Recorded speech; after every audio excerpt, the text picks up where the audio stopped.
Assalamualaikum warahmatullahi taala wabarakatuh. Balik lagi di channel Indra Edu.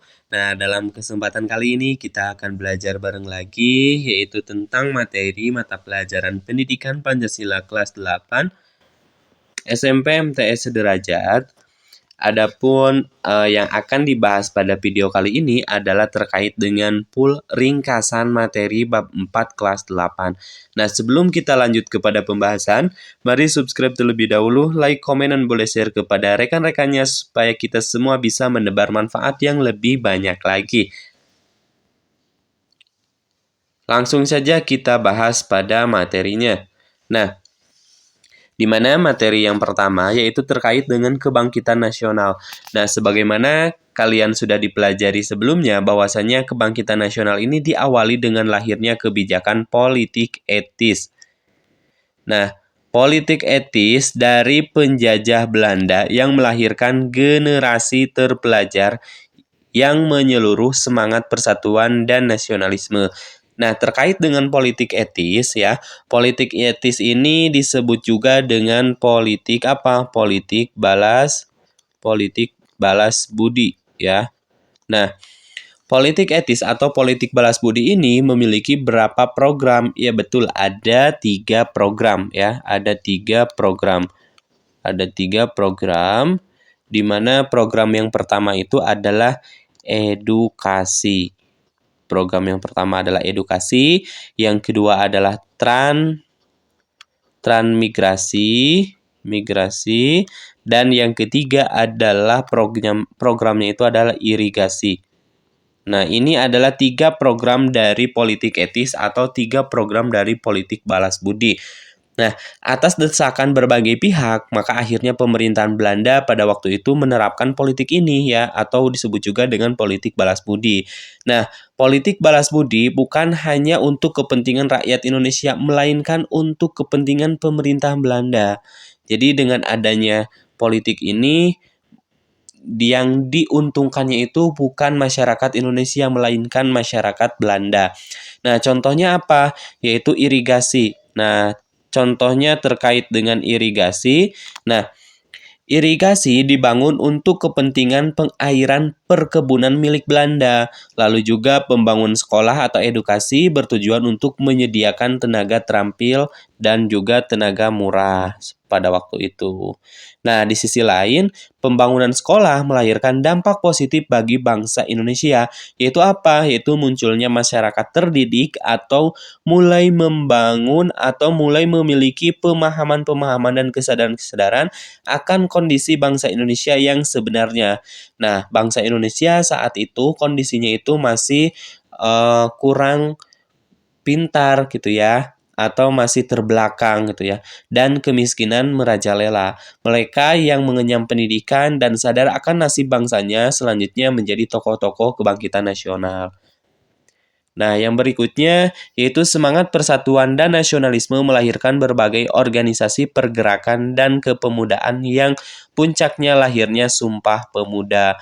Adapun organisasi modern pertama yaitu apa? Yaitu organisasi modern pertama itu adalah Budi Utomo ya. Budi Utomo.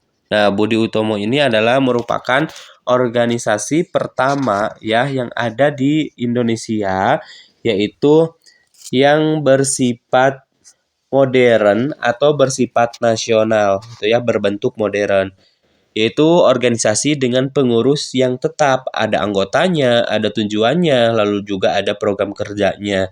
Itu ya, seperti itu. Nah, Budi Utomo ini didirikan oleh Dr. Sutomo pada tanggal berapa? Pada tanggal 20 Mei 20 Mei tahun 1908 atau sekarang pada tanggal ini disebut juga dengan Hari Kebangkitan Nasional.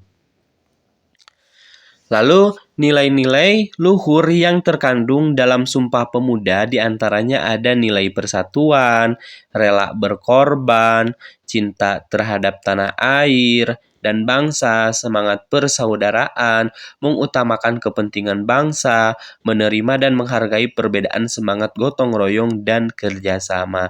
Nah, ini adalah terkait dengan nilai-nilai ya, atau mewujudkan nilai-nilai dalam kebangkitan nasional atau nilai-nilai luhur yang terkandung dalam Sumpah Pemuda. Di antaranya tadi ada nilai persatuan, ada nilai rela berkorban, cinta tanah air, dan bangsa gitu ya, seperti itu. Nah, nilai-nilai ini harus kita terapkan dalam kehidupan kita sehari-hari gitu ya, atau aplikasikan dalam kehidupan kita sehari-hari. Adapun yang berikutnya terkait dengan pemuda dan perubahan. Pemuda ini merupakan agen perubahan atau gerakan perubahan dalam sejarah. Gerakan perubahan dalam sejarah panjang bangsa Indonesia. Setidaknya pada peristiwa Sumpah Pemuda, proklamasi kemerdekaan transisi dari Orde Lama ke Orde Baru dan dari Orde Baru ke Orde Reformasi, seperti itu ya. Nah, ada juga kontribusi para pemuda. Nah, terkait dengan kontribusi para pemuda, yaitu banyak hal yang kita bisa berikan kepada negara atau kepada bangsa ini gitu ya. Salah satunya meskipun kalian masih pelajar SMP kelas 8, salah satunya adalah dengan belajar dengan giat seperti itu. Adapun kesimpulannya, yaitu terwujudnya persatuan bangsa Indonesia yang disimbolkan dengan Sumpah Pemuda, yaitu merupakan karunia Tuhan Yang Maha Esa. Nah, para pemuda ketika itu pun menyadari bahwa perwujudan persatuan adalah bagian dari perintah agama. Spirit keagamaan ini semakin mendorong para pemuda untuk mewujudkan persatuan bangsa hingga lahirnya Sumpah Pemuda. Nah, ini adalah ringkasan atau sekilas materi tentang bab 4, yaitu terkait dengan materi pendidikan Pancasila gitu ya, kurikulum merdeka seperti itu. Baik, sekian untuk materinya. Sampai jumpa di video berikutnya. Kami akhiri. Assalamualaikum warahmatullahi taala wabarakatuh.